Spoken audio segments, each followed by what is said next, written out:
Stomach shrinking, मैदे का सिकुड़ जाना, मैदे का छोटा हो जाना, ये एक ऐसी इस्तिलाह है जिसमें मुब्तला शख्स ज़िंदगी को मौत पर तरजीह देता है। मैदा हमारे निज़ाम का बेहद अहम उज़्व है और हमारी सेहत की दुरुस्तगी का दारोमदार हमारे मैदे की दुरुस्तगी पर ही मुनहसर है। अस्सलामु अलैकुम वरहमतुल्लाहि वबरकातुहू। मैं हूं आपका मेज़बान हकीम लियाकत अली खिची और आप देख रहे हैं हमारा यूट्यूब चैनल हर्बल वर्ल्ड। दोस्तों, बहुत सारे अतिबा कराम ने ये फरमाइश की है जी कि मैदे के सिकुड़ जाने पर कानून मुफरद अज़ा की रोशनी में एक असूली वीडियो बनाएं जिसमें ये बताया जाए कि ये मर्ज़ किस तहरीक में पैदा होता है और इसका असूल इलाज कैसे होगा। दोस्तों, मैदे का सिकुड़ जाना एक इंतहाई अज़ियतनाक मरहला होता है और अगर ये कहा जाए कि मैदे के कैंसर की इब्तदा मैदे के सिकुड़ने से ही होती है तो ये बेजाना होगा। इसके असबाब को देखा जाए तो मैदे में तेज़ाबियत की ज़्यादती, तेज़ाब का ज़्यादा बनना ही दरअसल मैदे के सिकुड़ने और इसके छोटा होने का सबब होता है।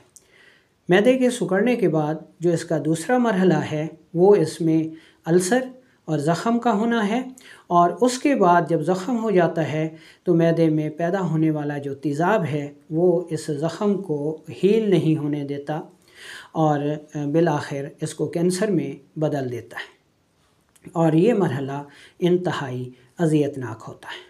कानून मुफरद अज़ा की रूह से मैदे का सिकुड़ जाना जो है वो इसका ज़ाती फ़ेल है, ज़ाती मिजाज में ये सिकुड़ा करता है, यानी उज़लाती असाबी से उज़लाती ऊदी तहरीक में मैदे में सुकेड़ आता है, मैदा सिकुड़ कर छोटा हो जाता है, इसमें तेज़ाबियत की ज़्यादती हो जाती है। उसके बाद का जो मरहला है वो है ज़ख़म, अल्सर और फिर इसका कैंसर में बदल जाना। ठीक है जी, ये इसके असबाब हो गए, यानी खुश्की की ज़्यादती, दाफ़े दर्द अद्वियात का लंबे अरसे तक इस्तेमाल, एंटीबायोटिक का बकसरत इस्तेमाल, जिनसी क़ुव्वत की अद्वियात, फैमिली प्लानिंग की अद्वियात का मुसलसल इस्तेमाल जो है, फ़ास्ट फूड का मुसलसल इस्तेमाल, खुश्क सर्द से खुश्क गर्म माहौल में रहना, ये इसके असबाब हैं, यानी मैदे के सिकुड़ कर छोटा होने के असबाब हैं। अलामात को देखा जाए तो मरीज़ को मैदे के मकाम पर शदीद दर्द होता है, बाज़ सूरतों में हिचकी इंतहाई शदीद हो जाती है और उल्टी कै इतनी शदीद हो जाती है कि मैदे में कोई चीज़ रुकती नहीं है। कानून मुफरद अज़ा में इसको इनकलाब मैदा कहा जाता है, यानी मैदे की हरकत इतनी तेज़ हो जाती हैं कि कोई भी ग़िज़ा जैसे ही मैदे में जाती है मैदा उसको उलट देता है, बाहर फेंक देता है। ज़ोरदार आवाज़ के साथ डिकार आते हैं, गैस शदीद, कब्ज़ शदीद, नींद कम हो जाती है, मैदे के मकाम पर शदीद दर्द होता है, शदीद जलन हुआ करती है। ये इसकी अलामात हो गई। अच्छा, तशख़ीस के हवाले से देखा जाए तो अल्ट्रासाउंड रिपोर्ट से इस मर्ज़ की बआसानी तशख़ीस हो जाती है। जो मुआलजीन नब्ज़ से तशख़ीस करते हैं तो ऐसे मरीज़ों की जो नब्ज़ होती है वो 4 उंगलियों पर मुश्तमिल होती है, हरकत में इंतहाई तेज़ होती है, क़वाम में सख्त होती है, ऊपर उंगलियों को ज़ोरदार ठोकर लगाती है, हरकत में बेअंतहा तेज़ होती है। ऐसे मरीज़ों का अगर कारूरा देखा जाए तो कारूरा इंतहाई सुर्ख़ी माइल खून जैसा आता है और मिक़दार में इंतहाई कम हो जाता है। ये इसकी अलामात हो गई। अब हम चलते हैं असूल इलाज की तरफ। असूल इलाज में कानून मुफरद अज़ा के मुआलजीन जो हैं वो 2 मराहिल में इस मर्ज़ का इलाज करते हैं। पहला मरहला वो है जब मैदा सिकुड़ कर छोटा हो गया है लेकिन उसमें ज़ख़म नहीं हुआ, अल्सर नहीं हुआ, तो ऐसी सूरत में आपके पास जो अद्वियात हैं वो 4 मुलय्यन है, मुहर्रिक शदीद है, मुसहिल है, अक्सीर है, तरियाक है। दर्जा मर्ज़ के मुताबिक दवा का इंतखाब आप कर सकते हैं। बेहतरीन कम्बिनेशन जो बनेगा वो 4 मुलय्यन है, तरियाक मैदा है। ठीक है जी। अच्छा, अगर कब्ज़ शदीद है तो आप 4 मुलय्यन की जगह हब्बे सलातीन भी दे सकते हैं। ठीक है जी। अच्छा, दूसरा मरहला वो आता है कि जब मैदा सिकुड़ जाए چھوٹا ہو جائے اور اس میں زخم ہو جائیں، تو اب اس کا اصول علاج ہے 6 نمبر کی ادویات کہ آپ نے 6 ملین دینا ہے، اور اس کے ساتھ آپ ملٹھی لے لیں، اس کو انتہائی باریک پاؤڈر کر لیں، اور یہ آدھا کلو ہونی چاہیے۔ اب اس آدھا کلو پسی ہوئی ملٹھی میں، یعنی سفوف آدھا کلو ہونا چاہیے، 10 گرام آپ نے ست پودینہ ملا دینا ہے، تو یہ آپ کا اکسیر بن جائے گا۔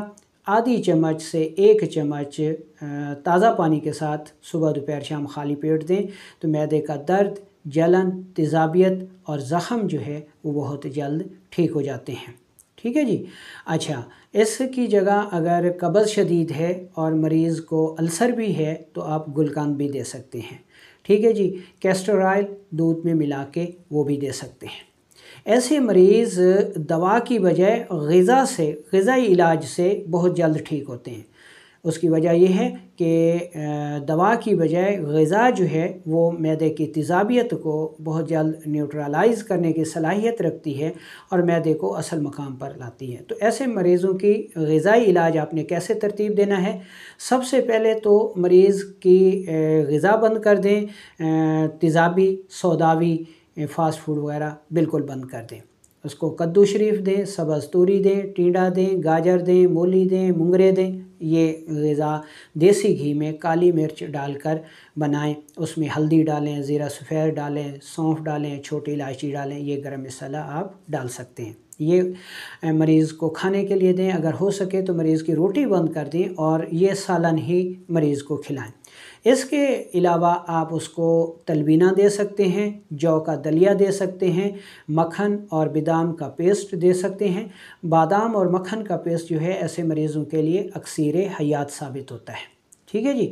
اس کے علاوہ جو سب سے بہترین چیز آپ کے پاس ہے وہ ہے شہد۔ 1 کپ تازہ پانی میں 1 چمچ شہد ملا کر ایسے مریضوں کو خالی پیٹ دیں، اور شہد میں جو اینٹی بیکٹیریل، اینٹی آکسیڈنٹ اجزاء ہوتے ہیں وہ معدے کے زخموں کو ہیل کرنے کی بہت بڑی صلاحیت رکھتے ہیں۔ اس کے علاوہ 1 گرام ہلدی جو ہے وہ 1 کپ دودھ میں ملا کر اور اس میں 1 چمچ دیسی گھی ڈال کے ایسے مریضوں کو پلایا جائے تو ان کی تیزابیت اور سکیڑ معدے کا جو ہے وہ بہت جلد ٹھیک ہو جاتا ہے۔ کدو شریف کا حلوہ بے حد افادیت کا حامل ہے، ایسے مریضوں کو لازمی دیا جانا چاہیے۔ تو یہ ترتیب جب آپ رکھیں گے تو ایسے مریض جو ہیں وہ بہت جلد ٹھیک ہو جائیں گے۔ جو مریض ڈاکٹر صاحبان سے علاج لے رہے ہیں وہ بھی اس غذا کو فالو کر سکتے ہیں۔ 3-4 سال پہلے کی بات ہے کہ کراچی میں ڈاکٹر بلال صاحب جو کہ ماشاءاللہ حجامہ میں ایکسپرٹ ہیں، ان کے ہاں انہوں نے مجھے ایک نوجوان دکھایا مریض جس کا معدہ جو ہے سکڑ جانے پر ڈاکٹروں نے آپریشن کر کے نکال دیا تھا، اور یہ اس کی وجہ یہ بتائی تھی جی کہ یہ کینسر کا سبب بن رہا ہے۔ ٹھیک ہے جی۔ اب معدے کو نکال دینے کے بعد وہ بیچارہ بڑی اذیت میں مبتلا تھا، اب اس کی آنتیں جو ہیں وہ سکڑ کر چھوٹی ہو رہی تھیں۔ ٹھیک ہے جی۔ تو چونکہ میں صرف 1 دن کے لیے اس وقت وہاں پہ گیا تھا، تو ڈاکٹر صاحب سے میں نے کہا تھا جی کہ یہ مریض جو ہے وہ معالج کی زیر نگرانی ہے، اب پتہ نہیں اس نوجوان کا کیا بنا ہوگا۔ تو ایک مرتبہ پھر سن لیں کہ قانون مفرد اعضاء کے مطابق معدے کے سکڑ جانے کا جو سبب ہے وہ عضلاتی اعصابی سے عضلاتی غدی تحریک ہے۔ طب یونانی میں اس کا سبب جو ہے وہ خلط سودا کا تعفن ہے، بگاڑ ہے، زیادتی ہے۔ آیورویدک کو دیکھیں تو ان میں ان کے جو دوش ہیں، وات دوش کی زیادتی جو ہے وہ معدے کے سکیڑ کا سبب ہے۔ تو ان اصولوں پر چلتے ہوئے جو ہے مریض کا جب علاج کیا جائے گا تو وہ بہت جلد ٹھیک ہو جائے گا۔ اس میں جو ہم نے علاج بتایا، کدو کا حلوہ، تلبینہ، جو کا دلیا، شہد، یہ طب نبوی صلی اللہ علیہ وآلہ وسلم سے علاج ہے اور بہت ہی کمال کا علاج ہے۔ اگر مریض کو صرف غذائی علاج ہی دیا جائے تو وہ بہت جلد ٹھیک ہو جاتا ہے اور اس کا معدہ بھی اپنے اصل مقام پر آ جاتا ہے۔